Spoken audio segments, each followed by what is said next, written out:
En el Día Nacional de su país, deseo felicitar a la señora Quintanilla por la calidad y la profundidad de su informe. Le développement du sport pour tous, Madame Quintanilla, est une condition essentielle du mieux-être individuel et collectif. Le sport ne peut se résumer à des compétitions certes passionnantes, souvent globales, télévisées et lointaines. Le sport est avant tout un art de vivre où que nous nous trouvions, ville ou campagne, petit ou grand pays, par la géographie, quel que soit notre âge, notre condition sociale et tout simplement notre histoire à chacune et à chacun. Le sport, c'est la santé, mais ce sont aussi les rencontres, les échanges, les destins partagés, au-delà de toutes les différences.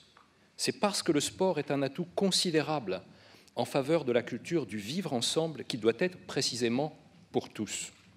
L'est-il aujourd'hui? Pas pour tout le monde. Et c'est pour cela que votre rapport, chère Madame Quintanilla, arrive à point nommé. Il appelle à raison nos États membres à développer une approche plus volontariste en faveur de l'accès au sport. Je vous rejoins volontiers sur la nécessité de mieux intégrer le sport dans d'autres politiques, comme la santé, la cohésion sociale, la jeunesse et la non-discrimination. Le sport contribue à la réalisation des objectifs de ces politiques. Je pense notamment à l'accueil des réfugiés. À Cologne, en Allemagne, où se trouve ma permanence parlementaire, j'ai pu voir in situ comment la pratique du sport, encouragée par les autorités municipales et par les associations, aidait les réfugiés à prendre peu à peu leur place dans la société qui les accueille désormais. Je soutiens aussi vos propositions sur la redistribution financière depuis le sport professionnel, souvent très riche, vers les actions de sport pour tous au budget, à l'inverse, souvent contraint. Il y a là un chantier à ouvrir que votre rapport identifie à très juste titre. La présence et l'écoute du Comité international olympique, avec ce matin son président Thomas Bach, est dans cette perspective un atout précieux. Enfin, je salue votre recommandation en faveur de la formation des éducateurs sportifs à l'inclusion, par la sensibilisation contre les préjugés et les discriminations et au respect de la diversité dans nos sociétés multiculturelles.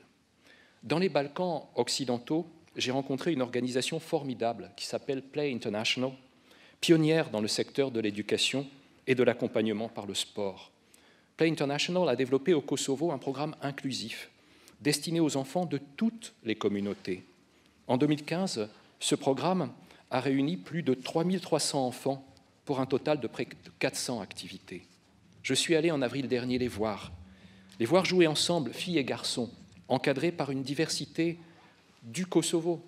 Tous ces volontaires donnent à croire en la capacité de la jeunesse, par le sport, de dépasser les haines et les atavismes séculaires. Cela m'a conduit à souhaiter que votre projet de résolution souligne la dimension d'espace de rencontre entre personnes différentes se rattachant au sport pour tous, et je suis heureux que l'amendement que j'ai porté en ce sens ait été adopté en commission, de même que l'amendement que j'ai défendu en faveur de la création d'un label européen sport pour tous qui permette de valoriser et de mieux faire connaître toutes ces initiatives formidables qui existent à l'échelon local et qui contribuent au vivre ensemble si cher au cœur des Européens.